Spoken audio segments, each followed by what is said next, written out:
2 Timothy 4:3 says, "For the time is coming when people will not endure sound teaching." And that's an interesting word choice, right? People will not endure it. They're not going to endure sound teaching, so correct teaching. But having itching ears, they will accumulate for themselves teachers to suit their own passions. I feel like it's already happening. Exactly. Exactly. That's how you end up with, like you said, a bunch of the preachers that are, like either adulterers or identify as one of the 1,000 genders or a carrot. Yeah, there you go. Yeah, so, but That's like lettuce roll.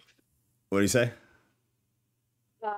He identifies as a lettuce roll. Yeah, that's good. At least that's a healthy option. Yeah, or banana hammock sometimes, What did you say? Or a banana hammock. That means that. Yeah, I was gonna say that means someone's got to wear you. I don't know about that one. That one's rougher. That one. So did this just start happening though? Is this a new thing where people don't want to sit through sound teaching? They don't want to sit through theologically sound teaching, and they want to accumulate for themselves teachers who suit their own passions. Is this like a new thing with what's going on right now in culture? No. This has been a thing.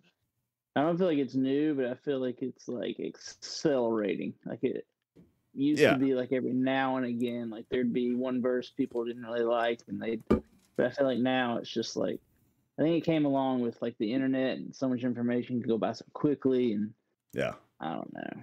No, that's absolutely true. Blasted off into one of Elon's rockets into space. I mean, it's been happening forever. It was happening in the New Testament. You had people doing that, and that's part of the reference of what he's saying, what Paul's saying. But also, think prosperity preaching. That's a really good example. Prosperity preaching is exactly that. It's to suit people's own needs, specifically the teacher, but also the people, because they think they're going to get something out of it. That's why they listen to a prosperity preacher. They don't listen to them because they're motivating, because they're not. Their entire spiel is about getting money and that God owes you things. You are owed this and you are owed that, and this should be coming to you. So people will sit and they'll listen to that shit all day long. Oh God, I already failed. They'll listen to that crap all day long. But now, yeah, it's accelerated. And with the with the coming of the internet, everything good and everything bad, all of it accelerated massively. And then you see like consider New Testament days, Old Testament days. You had, how is the Bible transcribed so that dude over here could have it? Some scribe had to sit in a room with ink and a pen that did not work like ours. It didn't hold ink. You had to dip it, then write a word or two, then dip it again. So you have these people manually rewriting every word out of the Septuagint, and then every word out of the New Testament, and then passing it to somebody else, and then passing it to somebody else. Beyond that, all you have is oral tradition. You have conversations, you have stories, you have mythology, things that are told. But for information to travel, it was not easy. It was a whole thing. Even to talk to somebody, even oral tradition and oral stories, you had to travel somewhere, whether it was down the street or in a different town or whatever. And if you're traveling to a different town, it's like, no, you don't have a car. You've got like a donkey, or you've got possibly some kind of horse or camel or something. But you have geographic restrictions. And so only so much information can travel, and only so much information can travel so quick. And so you had these false teachers in the New Testament, and word would travel about them. Like the New Testament is in and of itself is one example where we hear about certain people like Bar Jesus, these magicians or these false prophets or whatever. But it took a lot of time for that to travel. And so there wasn't that much of it, and it didn't get that crazy and deep. But now one prosperity preacher hits the algorithm right on YouTube, and millions of people hear them instantly, like immediately. And they take all of that in. And things nowadays, like we talk about Satanism, we talk about Luciferianism and how these things are becoming normalized. Satanism is not the worship of Satan. That's like a very common misunderstanding. Luciferianism is the worship of Satan. Satanists don't believe in the devil. Satanists don't believe in God. That's not what they believe in. They use the satanic, you know, BS kind of culture, the red devil and the horns and the, like Sam Smith, his music videos that people have been all riled up about, where he's dressed as the devil and doing this crazy shit. That's not Luciferianism. He's not actually worshiping Satan. That entire thing is just a gimmick. But Satanists are just worshipers of self. They worship themselves. Everything is about pleasure. Everything is about the flesh. Everything about getting what I want, what I need, my personal desires. It's all that. And now culture has become obsessed with that. And when it's become obsessed with that, it's abandoned anything that's good. And then the algorithms we have, they're literally created and coded to perpetuate that. They're not coded to perpetuate somebody reading the Bible on a live stream. It's going to dunk you in the algorithm for that. But if we came on here and we're talking about Satanism and doing little dances and we're all provocative and half the people had their shirts off, we would fly in the algorithm. And then you have culture just take that in and take that in and take that in. It feeds their desires. It tells them this is normal, this is okay, and that feels good. So why would I stop doing that? I'm just going to keep doing that. Culture's okay with it. God's basically disappeared in this generation. I'm just going to keep doing it. He says I don't have the body for that. Yeah, no. It's ridiculous. It's absolutely crazy. I feel like, yeah, I feel like that's true. I also feel like you said, like so many people, it gets put out there so much, like you said, and some people hear it. And I feel like some people that might be like teetering on, like they may have gone to church in the past, or they maybe like have those few things in their life where they're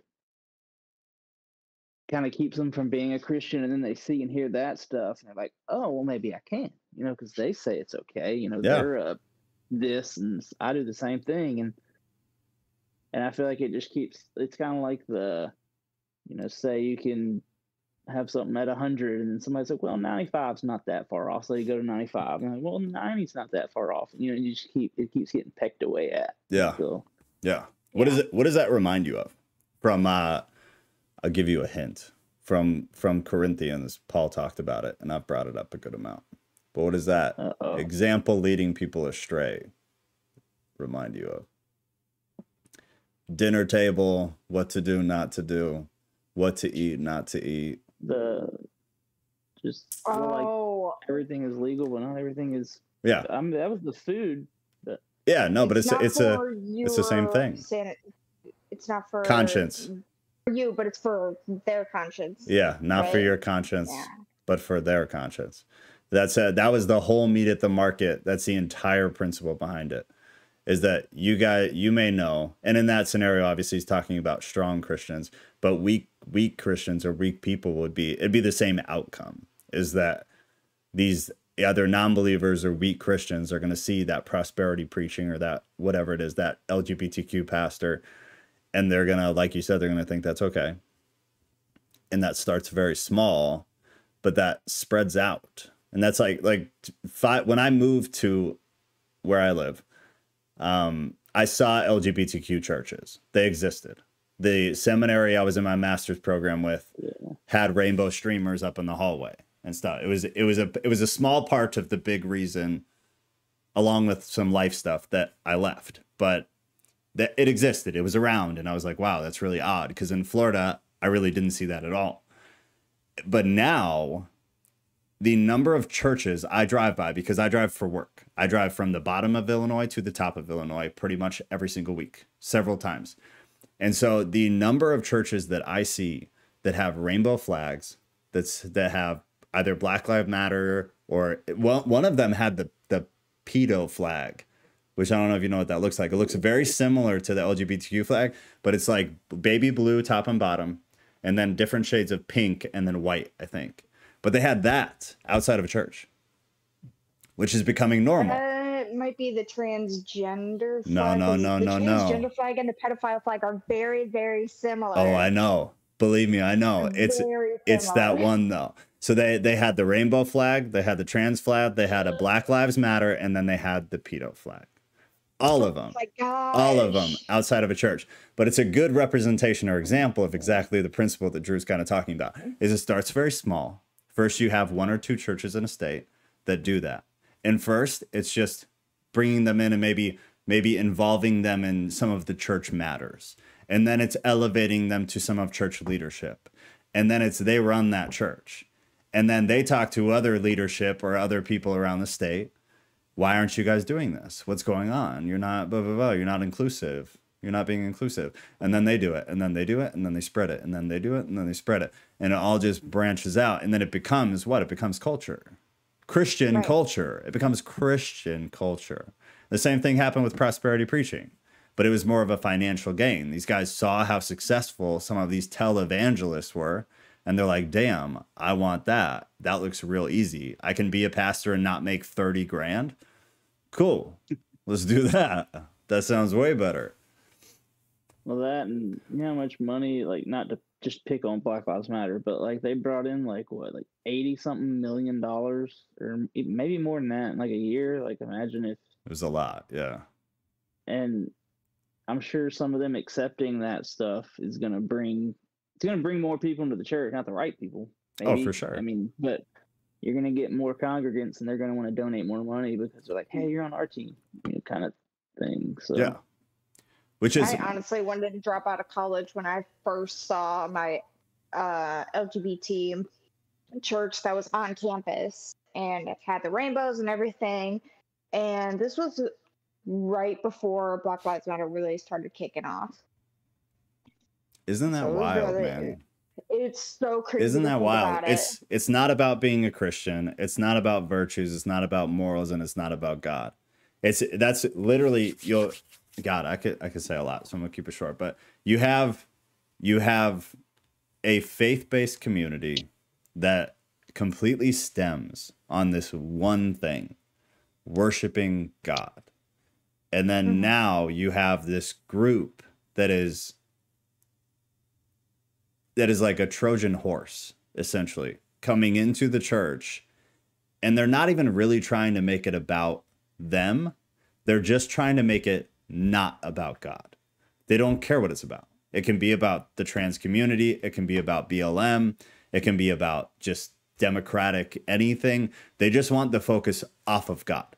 They want you not thinking about morality. They want to twist your morality. They want you not thinking about worship. They want you thinking about what they're showing you. They want you to think about inclusiveness. They want you to think about, you got ESG scores. They want you to care about that crap and not be concerned with the reason that you're actually there. The reason that you wear the title of a Christian or even a Jew, any of it. But it's Christianity is what's truly taking the hit from the LGBTQ thing. How often do you hear about that in like a synagogue or in a Buddhist temple?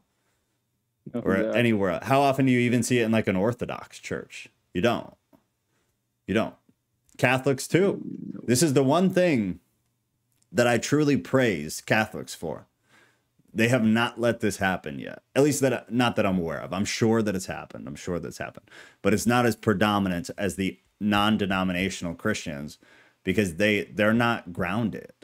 They're very free for all. They're very new age. It's all about love in Christ. It's all, everything's forgiveness. Everything's forgiveness. And so they're already wishy-washy. And that is what lukewarm is. So the churches who are full of lukewarm are the ones who are being completely torn apart by wicked parts of culture.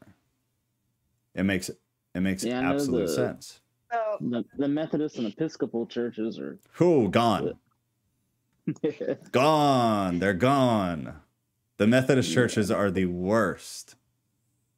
The worst. Something that my husband and I noticed when our son was just a couple months old, and we were looking for a Jewish community center because we couldn't find him to go to daycare, and my husband and I both work.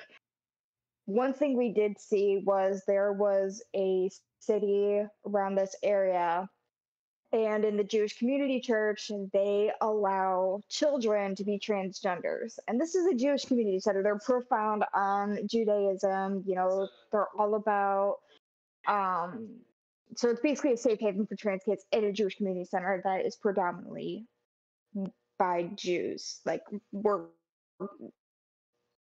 the principal is a actual rabbi. We see all this and just like, oh, this is like can't be like this shouldn't be a thing. You cut way out. Yeah, you cut like the last like 5 to 10 seconds. Say that again. You were cutting out. Oh, I was saying that Sure, you're still gone. And stuff you're like still that gone. around the area. Oh, am I? Oh wait, now you're good. Try one more time. Okay, so when we were trying to get our son into the Jewish Community Center for daycare purposes, they were allowing safe haven for transgender children. Like from their parents. Yes. Holy well, not necessarily from their parents, but also if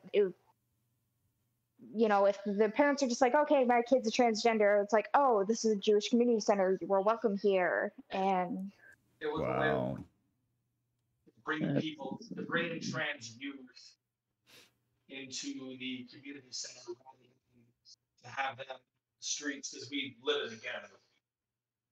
So pandering to get people to come. Yes, absolutely. Lovely. I don't know, isn't that great? How virtuous of the church. I know, there's so much more Christian than I am. God, that's so crazy, man. No disrespect to anybody, but you're gone. What do you say?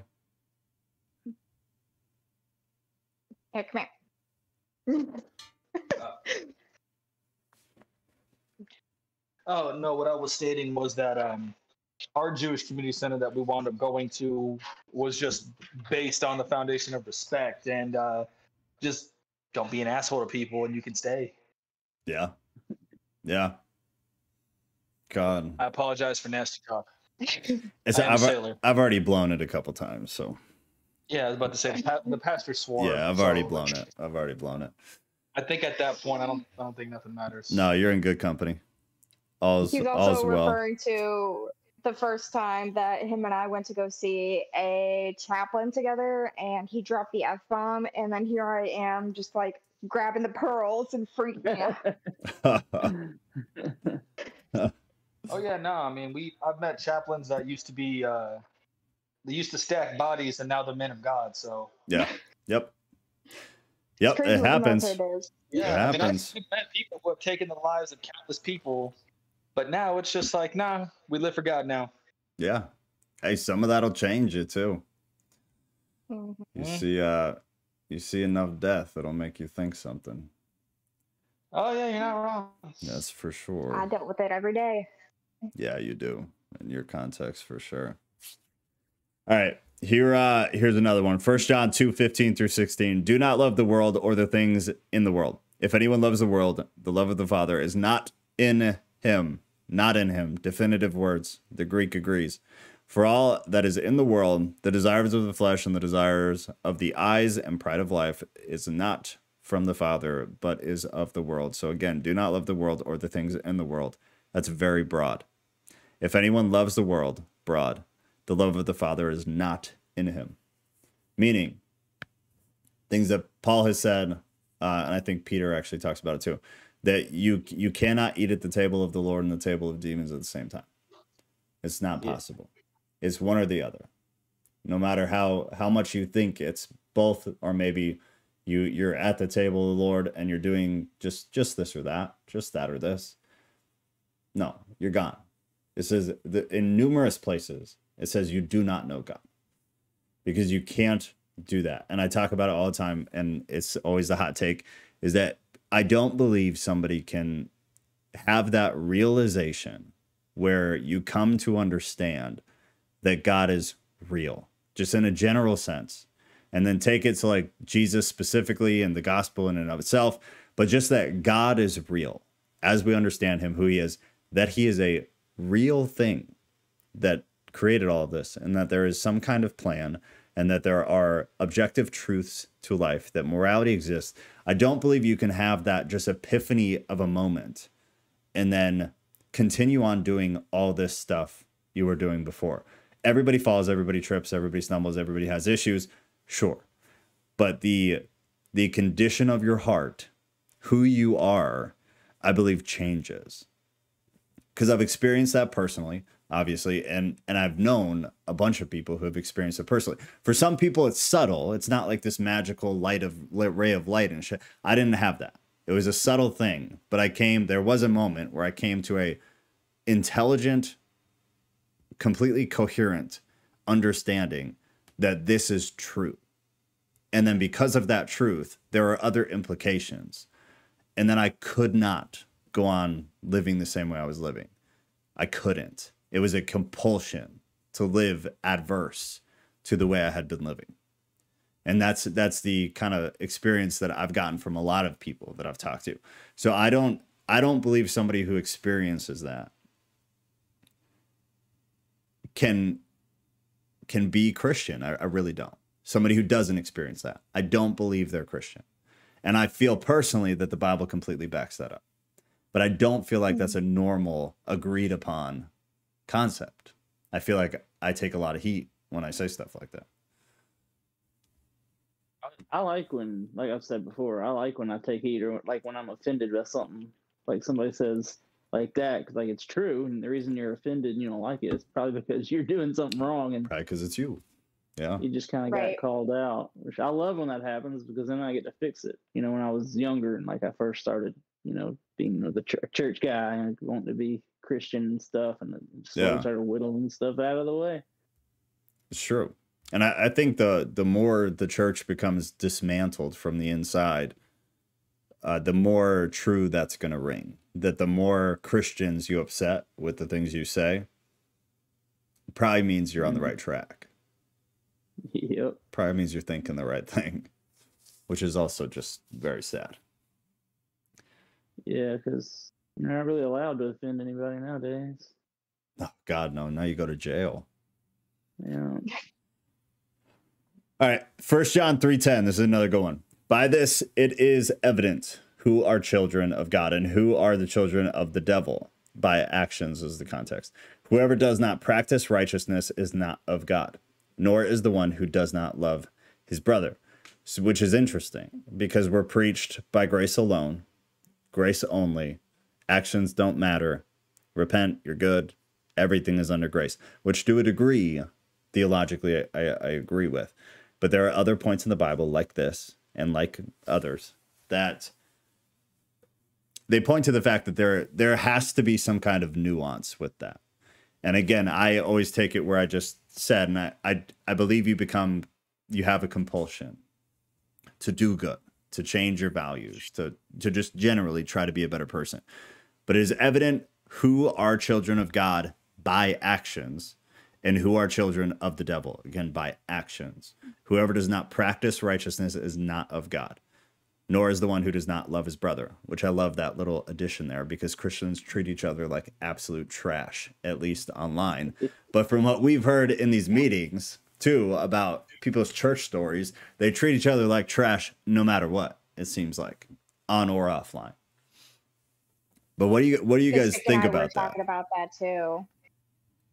Which part? Because I kind of told her about like how my parents are. Well, mainly my mother. I kind of talked to her about how judgmental she is and how she was judging, you know, you and what you were doing. She was judging me for it. You know, she judged my husband and said, you know, all these hurtful things to me. And she did it because she was misinterpreting the saying equally yoked. And so her and I, we were just kind of like talking about that over the, I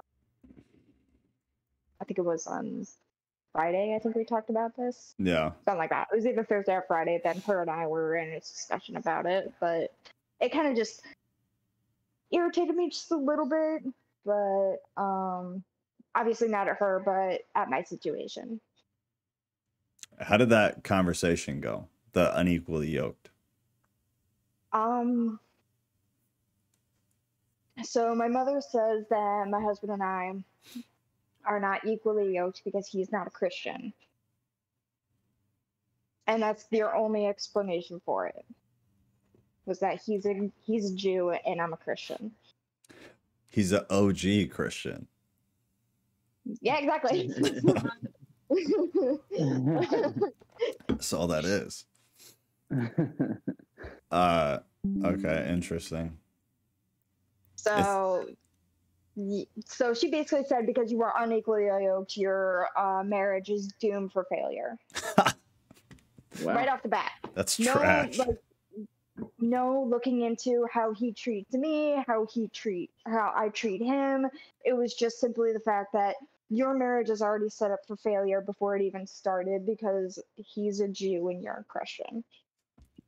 Which is funny for a couple of reasons. One of them is that if you're going to be with somebody who's not Christian, being with the Jew is about as good as it gets.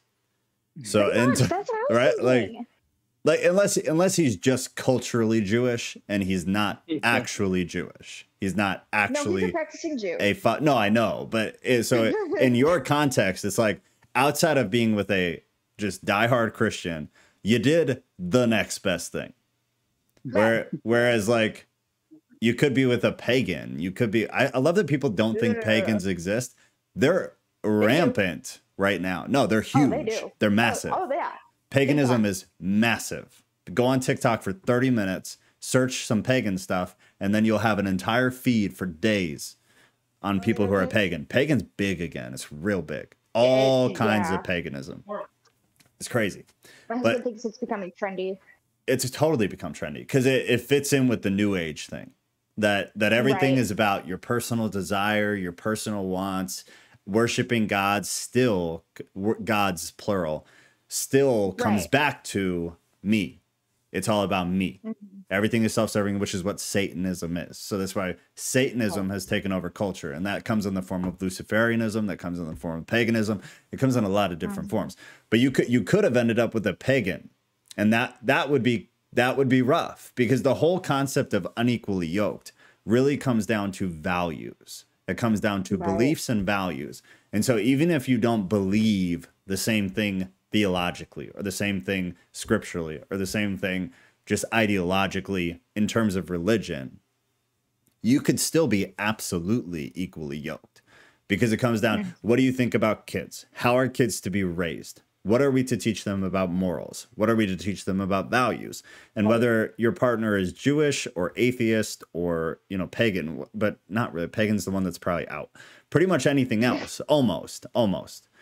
You guys could still be yoked equally with all of those things and just believe different things about who God is. Or in your case, you believe the Messiah came, he believes the Messiah didn't come.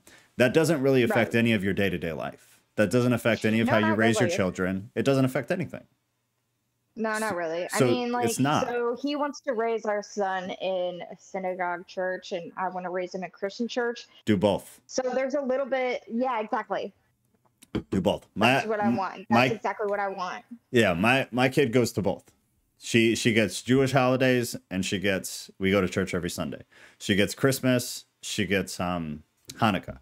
She just did Passover. We just did Easter. She's learning about both. Obviously, when I talk to her, I tell her, I mean, not much now because she's so young and she's super into it, but I don't want to overload her. But I tell her, like, yeah, they're different, but we are just the continuation of that. So when you go do Passover, learn, be a part of it, like really get to know it, because that's part of our history. And so I'm able to say that. And that's a good spot to be in. Like, as far as so many other people's relationships, for you to be with a Jew is like, that's real good. It's real good. Yeah. And your kid could be super cultured, real cultured.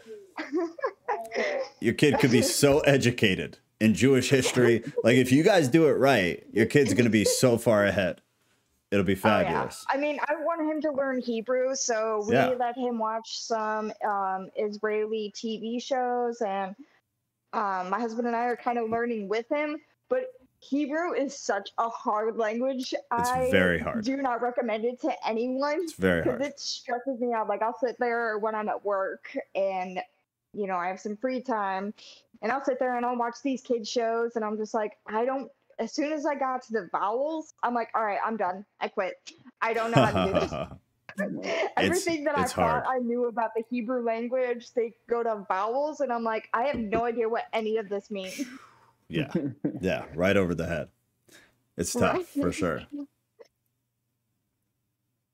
Oh my gosh. Oh, I just noticed Snipes put in it wasn't just them remembering the promise of God. We need to take the rainbow back. I was just talking to somebody about that. The rainbow's got to be taken back. Well, there's only a 6 colors, so.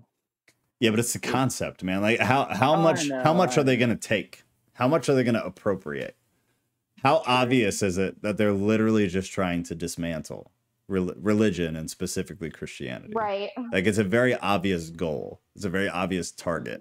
And they're doing real good because Christians are what? They're lukewarm as hell. And so they're letting it happen. He said hell. He said hell. All right. I got more. Here you go. Either make the tree. Anyway. What? I said he doesn't believe in that anyway. That's fair. That's fair. Sheol. Matthew 12:33-37. Either make the tree good and its fruit good, or make the tree bad and its fruit bad. I feel like most people know this one. For the tree is known by its fruit. You brood vipers, how can you speak good when you are evil? For out of the abundance of the heart, the mouth speaks. The good person out of his own treasure brings forth good, and the evil person out of his evil treasure brings forth evil. I tell you, on the day of judgment, people will give account for every careless word they speak. For by your words you will be justified, and by your words you will be condemned. How is that cohesive with what we're taught? It's not, because we're taught trash. You will be judged for the shit that you say. Predominantly what you say to people, how you affect people, what you do to people, how you talk about people. What's he yelling about now? He's about my mouth.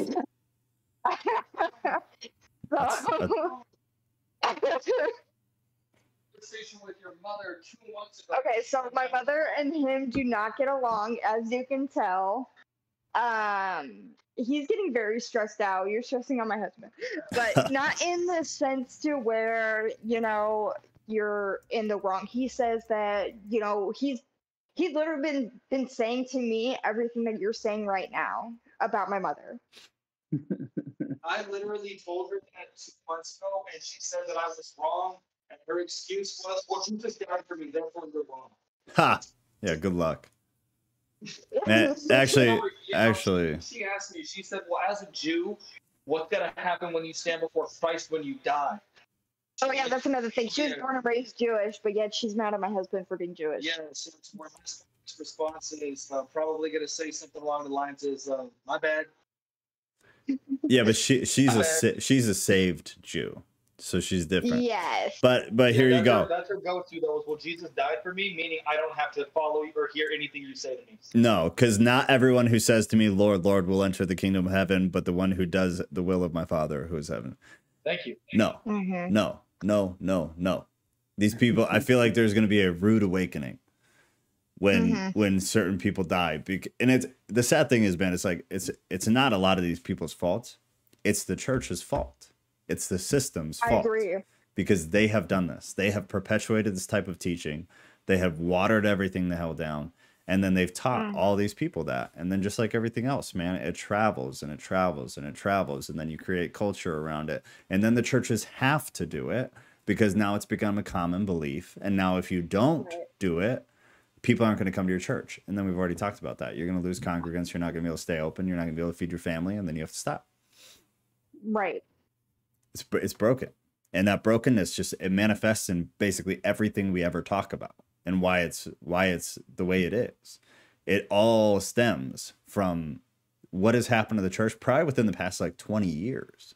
It's not even been happening that long. The church has been broken forever, 100%. But what's been happening with leading people so far astray, that's relatively new. To the degree that it's happening, like the whole saved by grace and nothing else matters. I'm a Christian. Like she said, I'm a Christian. No matter what I believe in Christ, I'm going to go to heaven. Like that didn't exist when I even really honestly when I was a kid. It's like you're gonna burn in hell if you don't stop doing certain things. And that also is that's also not the truth though. There's a nuance and there's a tightrope walk of yes, the belief grants salvation, but salvation is perpetuated by behavior. It's perpetuated by actions. It's perpetuated by who you are. And all of that stems from the condition of your heart.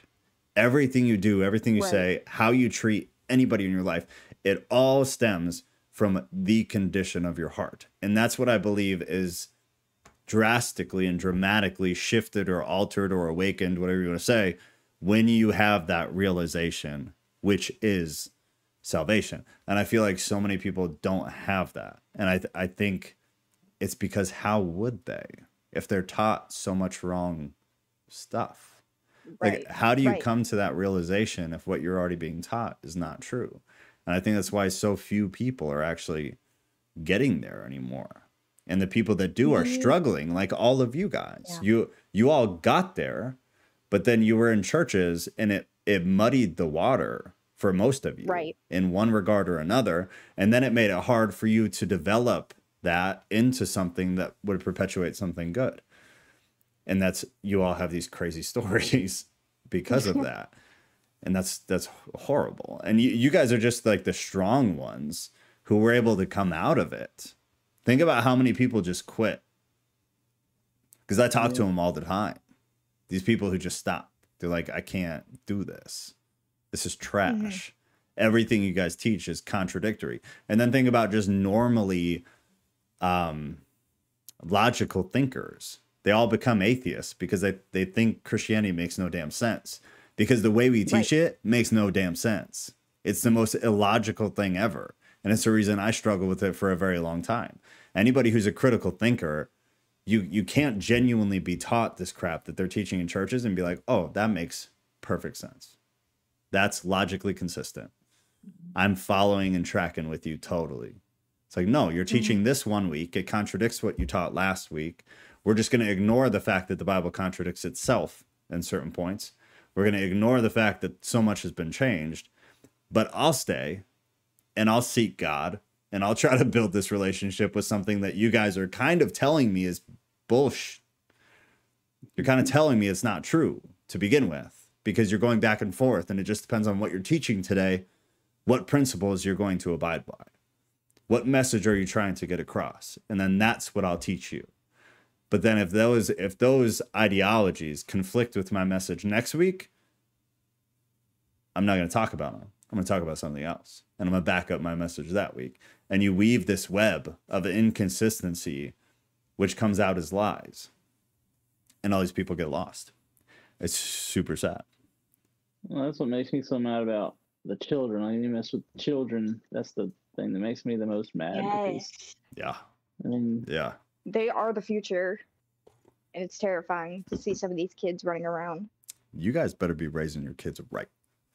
You better get theological and scriptural by the time they're like 5 years old at the latest, and just start teaching them. Open mind, open heart, all the right way. What I want to do is I want to start reading the Bible to my son.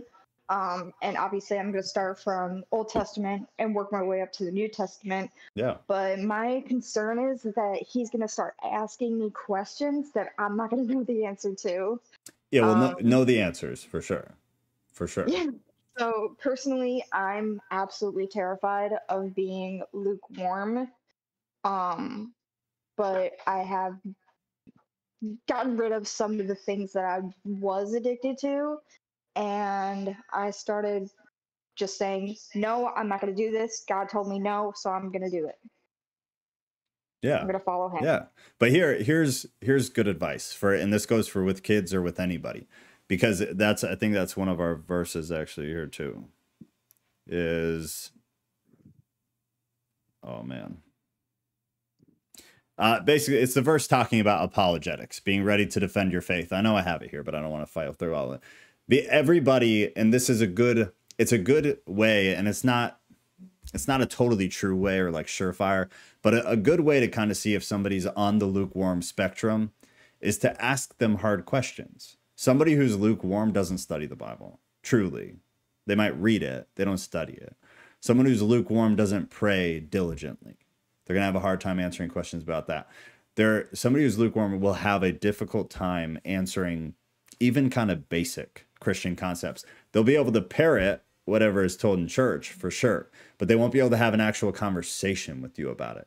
So if you can't have a conversation with somebody, it's a good indication they're lukewarm. But the advice is this, is when you read to your kid, if you're not confident in your understanding, read ahead.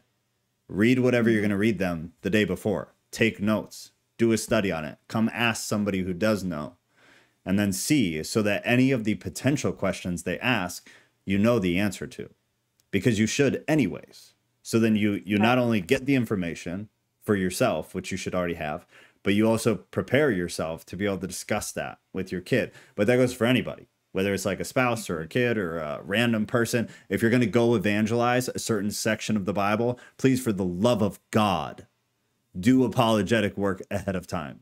Because people, especially today, there are so many people who are not Christian that I guarantee know more about the Bible than you. It's kind of crazy. I've had crazy theological discussions with atheists where I was like, wow, you're more intelligent than 99% of Christians I've met my entire life, including some professors. Like, some of these people are educated. And for a lot of them, it's because they went through the motions. And by the end of it, they were so sick of it that they just swore it off. But they still know it all. They understand it all. And they'll give you a run for your money. But if you're going to read to your kid, just read it ahead of time. Think about, what would I ask if I didn't know any of this? And then find the answers to the questions. But that's a good thing for kids to ask that. My kid asks me stuff all the time. And I am dead honest about 100% of it, no matter how hard it is and no matter how brutal it is. Because we're in the New Testament or the Old Testament right now. So some of it is brutal, rough. But I do not sugarcoat it.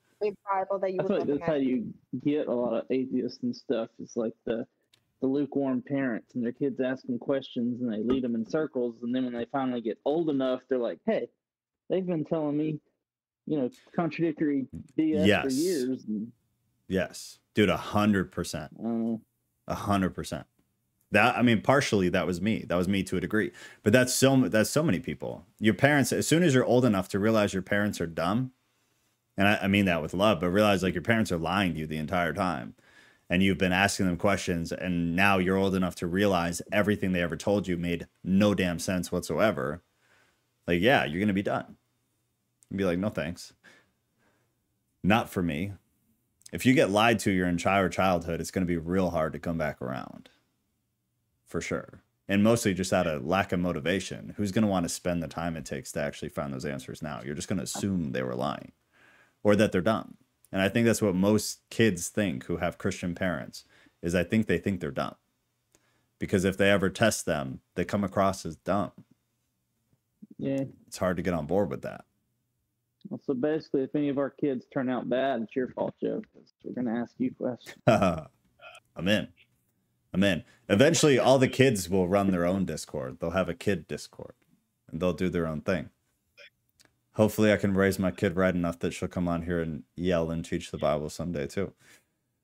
It seems to me that once you believe on Christ, you want to do better. Your ambitions change. You want to align with God's will and not have the message change or twisted to align with your wants and will. Yeah, 100%. And Mystic, I need you to read that without anything else said. I just need you to read What that. is a good study Bible that you would recommend? That's easy to read, or that's an actual study Bible? Both. Doesn't exist. You can kind of have one or the other. But that's not really true. I'm kind of being dramatic. It's really hard to have both, but I would for a beginner. To study what? Kind of a little bit of everything, words, translation, like a little bit of everything.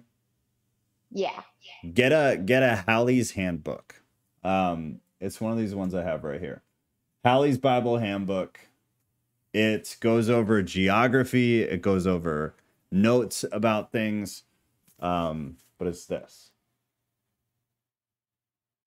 And I understand it's backwards, but that's what it looks like. I've been looking for one of those. I like mine too.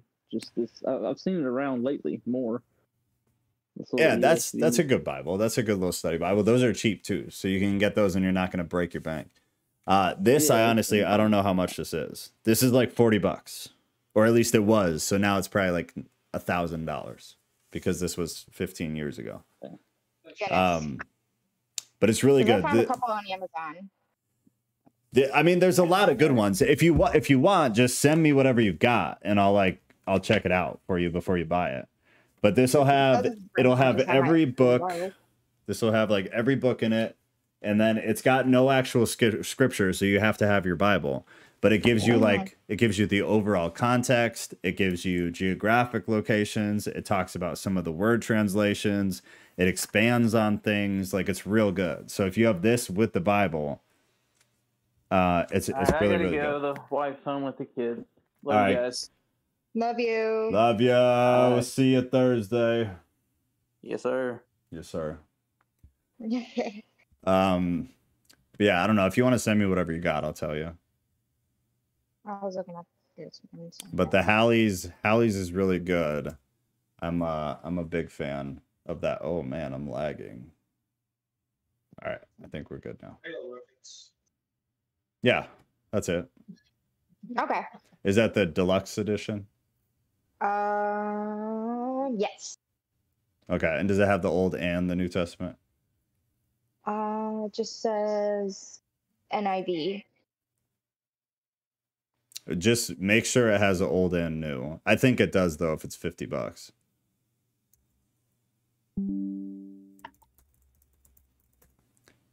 I'm trying to see. There was another one that I really liked. Yes, it is. Genesis to Revelation. All right. Yeah, you're good then. I really like it. It's great. And it's like, it's real paper. It's like high quality paper. And they have pictures in there. So they'll show you like some of what like the prisons look like. It'll give you just a lot of context, kind of understanding and being able to visualize things better. So I still have my old On Guard book back when I was getting into apologetics. Yeah, that's good too. Yeah. There's a really good book called Fool's Talk that's about Christian apologetics. It's like the lost art of persuasion. And that's really good. It's a very old book though. But the one of the best ones for like our generation is The Reason for God by Timothy Keller. That book is phenomenal. And it's because it's stupid easy to read. He writes like very normal conversation style, but he basically goes through, it's as if you were having a very long form conversation with an atheist of today. So it's got like a lot of very frequently asked questions, frequent contention points, Big Bang, origin. It's got like anything like a stereotypical atheist would ever ask you. Logical inconsistencies in the Bible, contradictions in the Bible, all that stuff. And he just responds to it. And Timothy Keller, just as a writer, is really easy to... He also wrote The Reason for Marriage, which is one of, if not my absolute favorite book I've ever read in my life.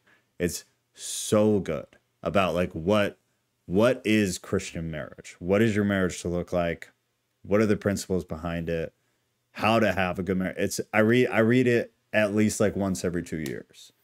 I'm reading it right now, actually, on it's on Audible when I'm driving, but it's a phenomenal book.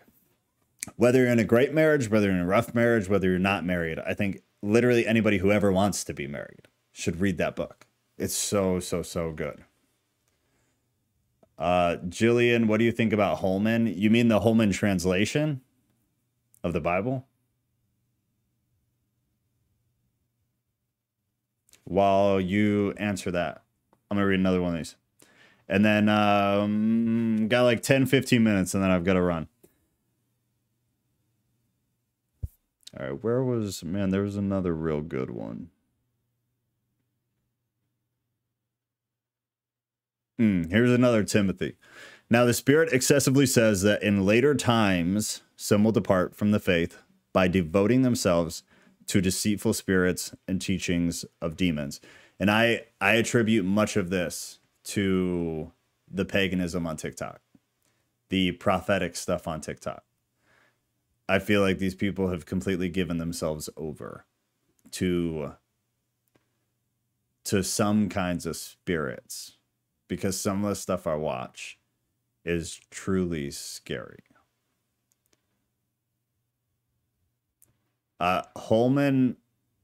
Joe Holman, for a translation, my opinions, I think is okay.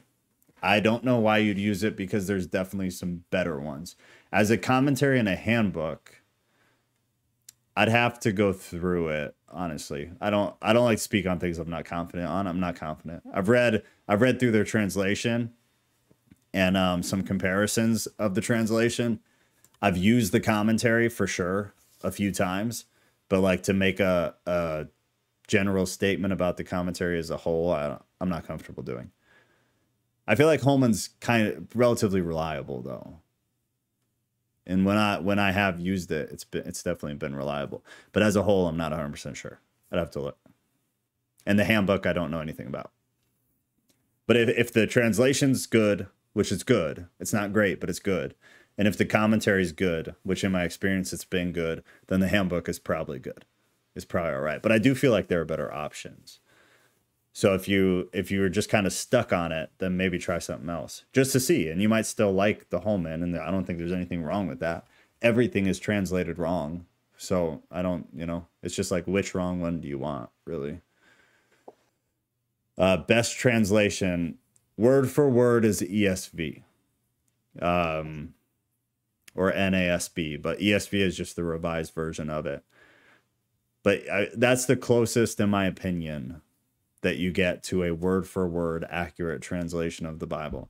For like a mix of readability and accuracy, the NIV is good for that, which is why that's the most common translation of the Bible. And then for just readability, either like the Message or the New Living Translation.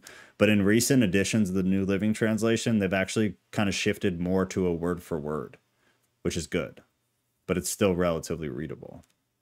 But the ESV is the best. The ESV is what I use for literally everything, unless I'm actually reading in Greek or Hebrew, or doing a study on Greek or Hebrew. The Bible that I have is NLT, I believe. Yeah, it's NLT. Yeah, and it's good. It used to be a paraphrase, but I think in the last few editions they've moved more to like a paraphrase / word for word. Which is, I mean, it's good, because then you get kind of a mix of both, which is more or less what the NIV is. Mm-hmm. But the New Living Translation is good. I like the NIV better. Most people do. They made it really easy to read. That's why it's the most common one. Oh yeah, I encountered a lady on TikTok that claimed to be a prophet and claimed that God told her to reinforce and uphold all the Old Testament laws or death and destruction. Yeah, see, we've talked about it before. If you have to be careful on TikTok, because these people are absolutely crazy. There is so much false prophecy going on. There's so much paganism coming back up again. And like Drew was kind of talking about, is like, think about the TikTok algorithm. If it does well, it's going to just perpetuate it to an unfathomable amount of people. And it's going to spread and spread and spread. And then the sick thing about social media is that there will be people that don't even believe it.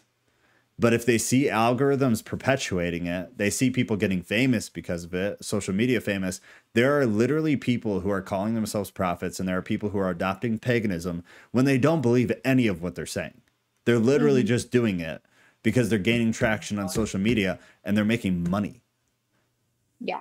But then it does go out from them to a bunch of people who do believe it. So we have people who don't even believe in it, perpetuating an ideology, a false gospel, that then goes out to people who do believe it. And then those people perpetuate it further. And then you have this massive unraveling of different faith systems.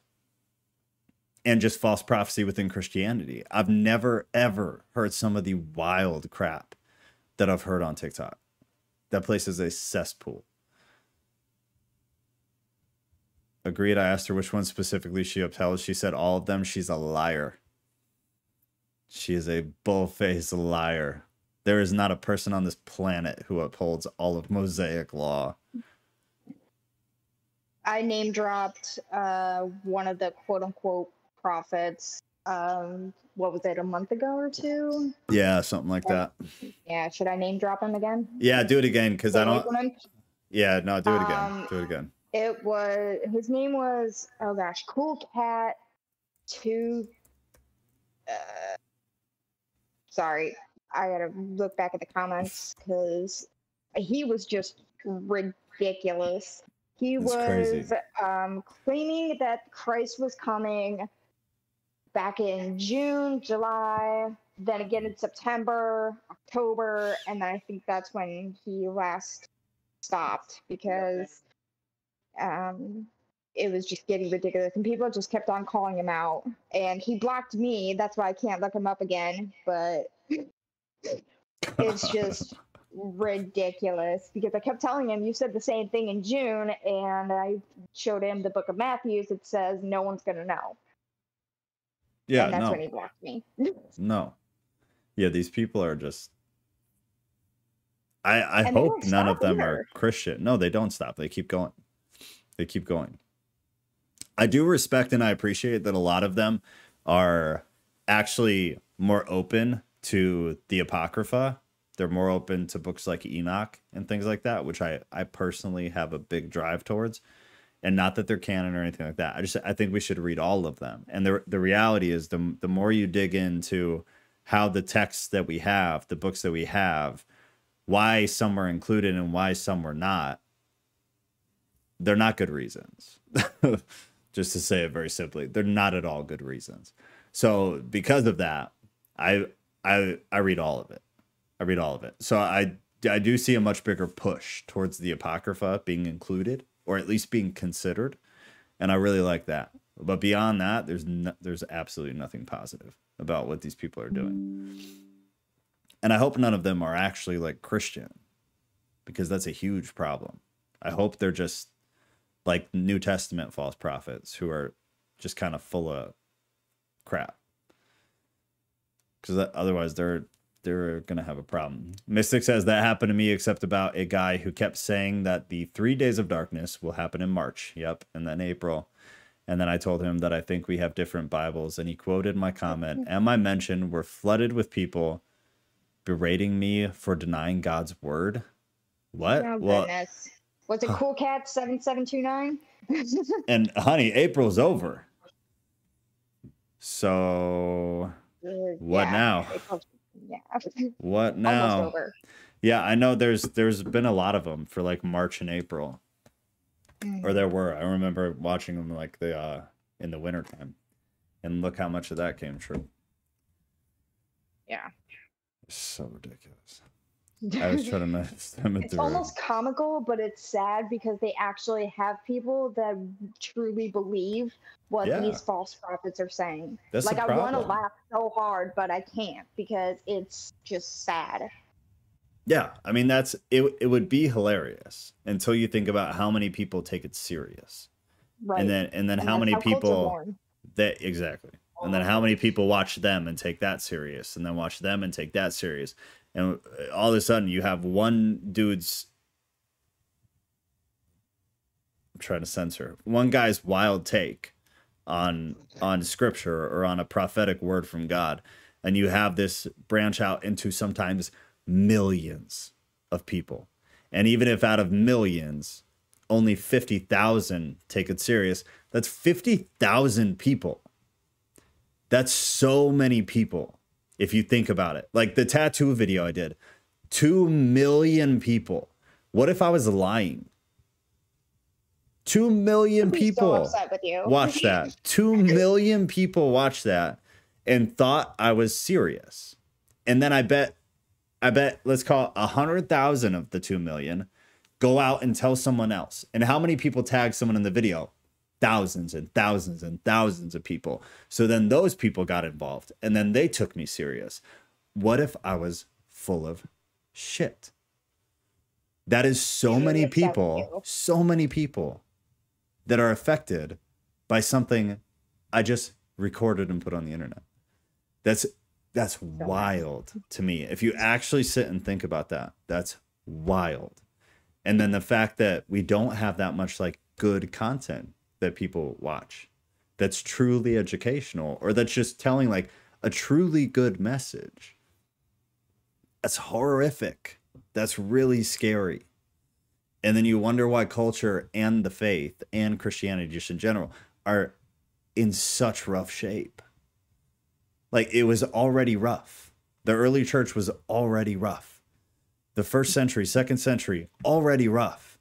And then now with this, with what we have through social media, I seriously think that both our society and the church are going to collapse.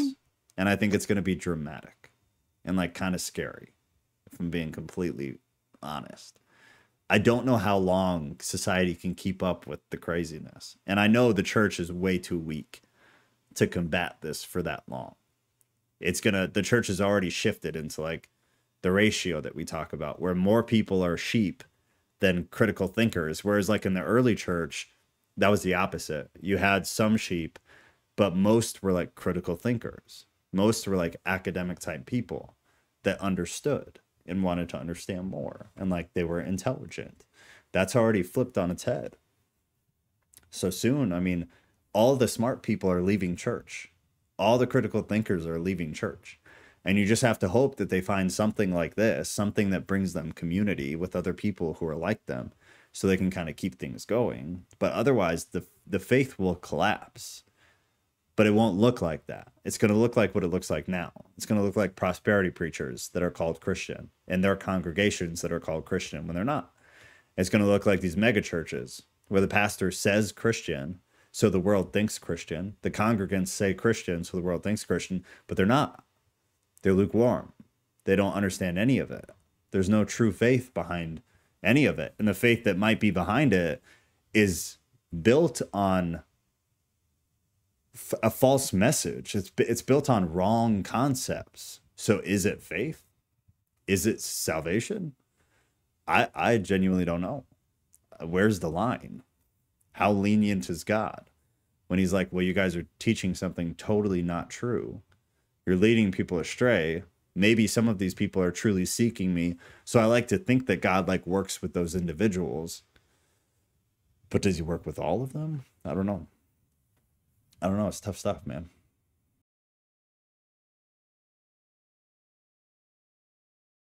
What? Okay, no, I can't. I gotta go. Okay. Or I'm gonna rant so hard. You can, yeah. So hard. Military. Sorry. Ugh. All right, I love you guys. I gotta go. I gotta pee. All right, bye. All right, love y'all. Night.